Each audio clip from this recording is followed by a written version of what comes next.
and the CP is at 300 West. The shooting suspect is inside the McDonald's. He is contained, moving around in there, still shots being fired. The first police units arrived to a parking lot filled with screaming, sirens and confusion. From inside the building, gunfire echoed in uneven bursts. No one knew exactly how many people were inside. No one knew how many were already dead. What they did know was that a man with automatic weapons had turned a fast food restaurant into a killing ground, and the shooting was still ongoing. Inside the San Isidro McDonald's, bodies lay motionless across the floor. Tables were overturned. Trays, toys, and food were scattered and soaked in blood. Survivors hid beneath booths, behind counters, anywhere they could disappear. Some played dead, some prayed. Some didn't make a sound at all, afraid even breathing would draw attention. The shooting had begun minutes earlier, just before 4 p.m. At exactly 3:56 p.m. on July 18th, 1984, James Huberty walked through the front doors carrying a 9mm Uzi, a shotgun, and a pistol, along with hundreds of rounds of ammunition. He wore dark sunglasses and military-style clothing. No one stopped him. No one questioned him. He didn't rush. He didn't shout. He simply stepped inside and raised his weapon toward the counter. 17-year-old John Arnold stood at the register. The gun was pointed directly at him. Huberty pulled the trigger. Nothing happened. The weapon jammed. For a brief moment, the restaurant was silent.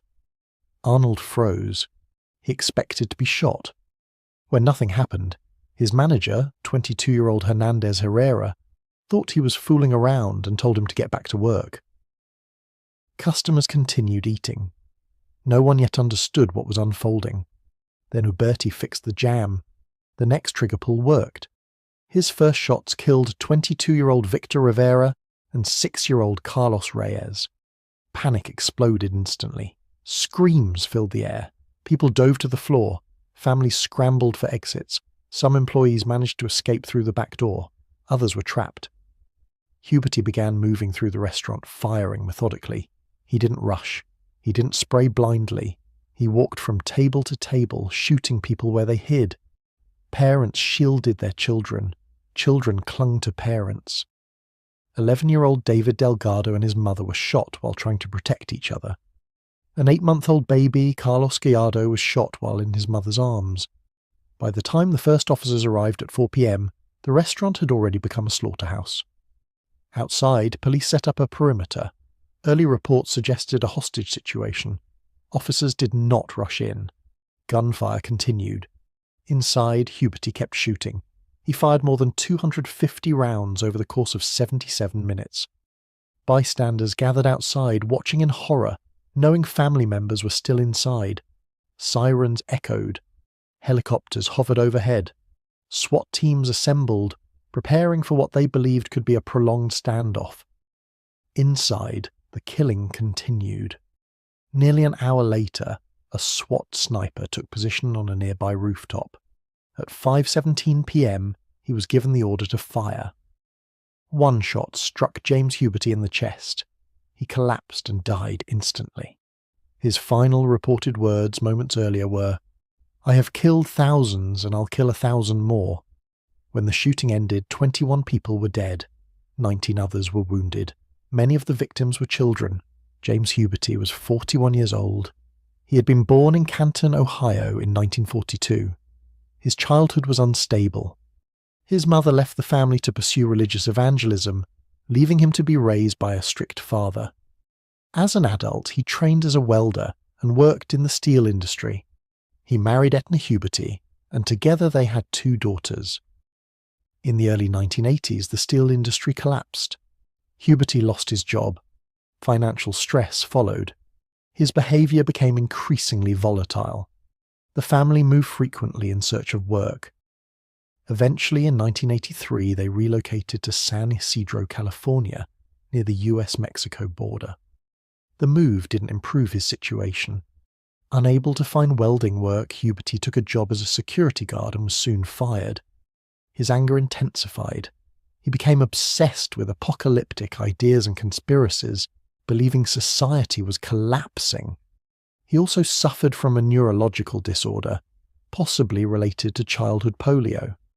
In early July 1984, Huberty contacted a mental health clinic claiming he was hearing voices. No one returned his call. On July 17th, the day before the massacre, he told his wife that society had had its chance. The next morning he took his family to the San Diego Zoo. They spent the day together. Nothing appeared unusual. That evening he told his wife he was going hunting for humans. After the massacre, the San Isidro McDonald's was permanently closed. The city was shaken. Makeshift memorials appeared outside the building as families searched for answers and mourned the dead. Etna Huberty later filed lawsuits against McDonald's, and the gun manufacturers involved seeking damages. The claims were dismissed. McDonald's was not found legally responsible, but public pressure was intense. In 1985, the restaurant was demolished. The land was donated to Southwestern College, which built a satellite campus on the site. A memorial plaque now honours the victims. The massacre exposed major flaws in police response procedures at the time. Containment and waiting for SWAT had allowed the shooter to continue for over an hour. In the years that followed, law enforcement agencies across the United States adopted new active shooter protocols focused on immediate engagement. Some survived by chance. A family of 5 hid in a booth and played dead for more than an hour. A mother and her son survived multiple gunshot wounds by remaining motionless. Several employees escaped through the back before Huberty reached them. Etna Huberty and her daughters left San Isidro soon after and changed their names. The San Isidro McDonald's massacre remains one of the deadliest mass shootings in American history. 21 people lost their lives during an ordinary afternoon in a place meant for families, meals, and routine comfort. The building is gone, but what happened there remains etched into history.